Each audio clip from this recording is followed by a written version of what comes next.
Hello guys, welcome back to the channel. तो देखिए, आप सभी ने न्यूज़ तो देखा ही होगा कि अरविंद केजरीवाल को जो है इंटरिम बेल जो है मिल गई सुप्रीम कोर्ट द्वारा। अभी वो जेल से बाहर आ सकते हैं इंटरिम टाइम के लिए। इतना इतना याद रखिए कि इंटरिम बेल है।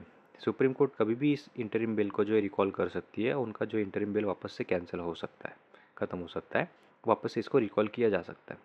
अब इंटरिम बेल देते टाइम जो है कुछ इंपॉर्टेंट क्वेश्चंस हैं जो कि सुप्रीम कोर्ट ने जो है क्वेश्चंस ऑफ लॉ है जो कि रेफ़र किया गया है लार्जर बेंच को। अब लार्जर बेंच को जो है इन क्वेश्चन ऑफ लॉ पे जो है क्लैरिटी देना है। तो जब तक लार्जर बेंच के पास इस सुनवाई होती है तब तक इंटरिम बेल चलता रहेगा और लार्जर बेंच जो है इन अरविंद केजरीवाल का जो इंटरिम बेल है उसको जो है रिकॉल कर सकता है। अब मेन क्वेश्चन जो है इस पे जाके अटका हुआ है, is necessity to arrest a ground to challenge arrest under section 19 of PMLA act.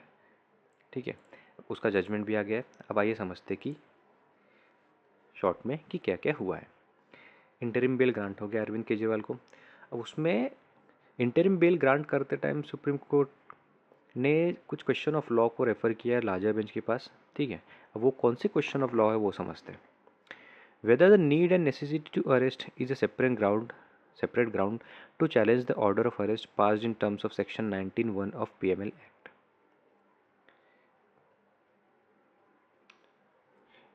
इसका क्या क्वेश्चन है कि need and necessity to arrest मतलब किसी भी अक्यूज को अगर अरेस्ट करना है तो उसकी नीड और नेसेसिटी क्या है, एक सेपरेट ग्राउंड बन सकती है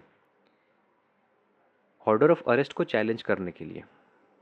ठीक है, दूसरा क्या है, whether the need and necessity to arrest refers to the satisfaction of formal parameters to arrest and take person into custody। मतलब कि ये जो इंपॉर्टेंट क्वेश्चन है, whether the need and necessity to arrest refers to satisfaction of formal parameter, मतलब जो formal parameters है, मतलब जो फॉर्मली जो पैरामीटर्स रखे गए हैं किसी भी अक्यूज को अरेस्ट करने के लिए फिर कस्टडी में लेने के लिए, क्या ये उसको सेटिस्फाई करता है, need and necessity to arrest जो है इसको सेटिस्फाई करता है।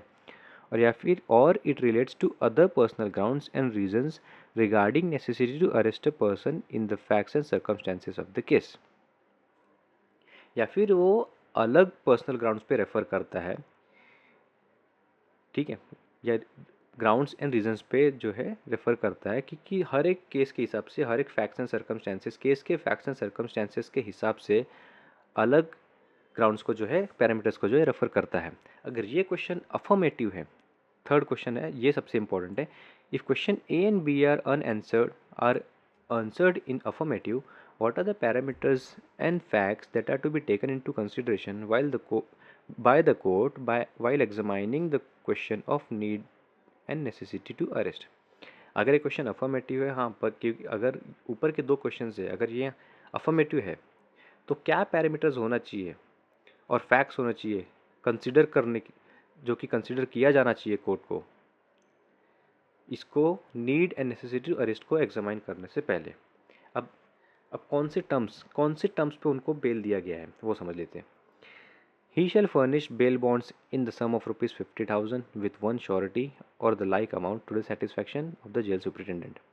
अरविंद केजरीवाल को बेल बॉन्ड भरना पड़ेगा 50,000 और एक श्योरिटी भी देनी पड़ेगी जेल सुपरिटेंडेंट के पास। He shall not visit the office of chief minister and the Delhi secretariat. अब देखिए, आपको तो पता ही होगा कि अभी तक अरविंद केजरीवाल ने जो है अपने चीफ मिनिस्टर के पोस्ट से इस्तीफ़ा दिया नहीं है। तो यहाँ पे सुप्रीम कोर्ट ने उनको डायरेक्ट किया है कि वो चीफ मिनिस्टर के ऑफिस को जो है विजिट नहीं करेंगे, या फिर दिल्ली सेक्रेटेरिएट का ऑफिस जो है वो विजिट नहीं करेंगे। He shall be bound by the statement made on his behalf that he shall not sign official files unless it is required and necessary for obtaining clearance approval of the Lieutenant General of Delhi।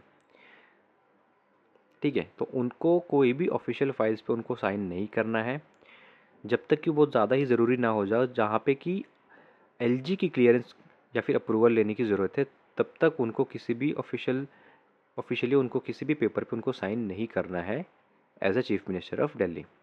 He will not make any comment with regard to his role in the present case.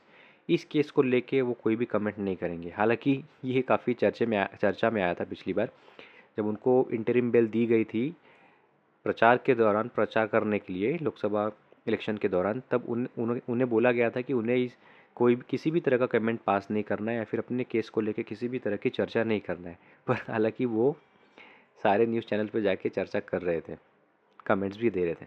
He will not interact with any kind of witnesses और have access to any official files connected with the case.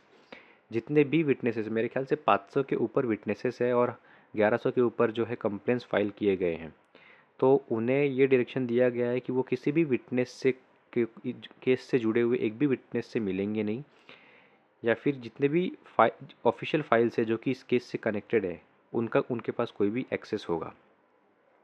अब उनको bell grant करते time और एक चीज़ बोली गई थी, क्योंकि एक चीज़ ऑब्जर्व की गई थी, क्योंकि 90 दिन से ज़्यादा के समय से वो कैद में थे, उसको भी कंसिडर करके उन्हें जेल में भेजा गया था। तो ये थे कुछ इंपॉर्टेंट पॉइंट्स अरविंद केजरीवाल के इंटरिम बेल को लेके। आगे इसमें कुछ डेवलपमेंट्स होंगे तब उस पर भी चर्चा कर लेंगे। मिलते हैं अगले वीडियो में। धन्यवाद।